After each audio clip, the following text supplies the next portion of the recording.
ritrovati gentili telespettatori di Caffè TG24 per questa nuova edizione del telegiornale del Veneto Orientale che apriamo subito con la cronaca e andiamo. Ci troviamo in via Spalti nel parcheggio davanti all'oratorio Pio X. Questa notte è successo un fatto molto raccapricciante, ci puoi dirci qualcosa di più? Che per il giubileo, per le feste qua di oggi in festa, ecco, questi sono i risultati che ha portato, potete vedere. Ecco. Hanno sfondato cristalli,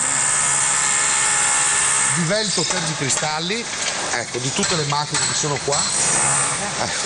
Ecco, tergicristalli per terra, sfondato gli specchietti di questa 500. Volevo farvi notare che tutte quante le persone che sono qua parcheggiate sono tutte persone che dovrebbero stare in centro storico, che hanno un regolare permesso, che pagano regolari abbonamenti mensili, ecco, che sono costrette a portare la macchina fuori senza nessun tipo di vigilanza, quando invece le telecamere per fare le multe, quelle invece ci sono e funzionano benissimo.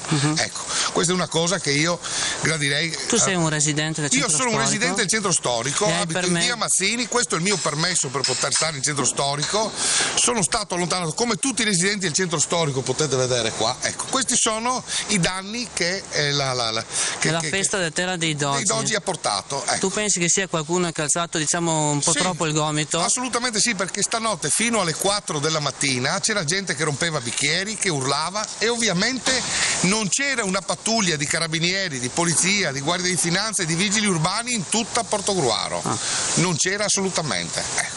Questi sono i risultati che devono invitarci a riflettere, insomma, noi come cittadini, per un maggiore senso civico e chi si governa e le autorità. Cosa chiede le autorità? Più sicurezza, perché a me sta bene la ZTL, ma deve funzionare per tutti, non deve funzionare solo per noi residenti, assolutamente. Ma solitamente tu parcheggiavi la macchina in Corso Martiri? Io parcheggiavo la macchina in Corso Martiri. Però adesso siccome c'è la festa Terra dei Dogi occupato dalle... Avevo l'ingresso per via Mazzini, ecco, siccome adesso c'è la festa Terra dei Dogi, questa è la macchina del mio vicino di casa, di Arturo Zani, anche lui ha avuto gli stessi problemi.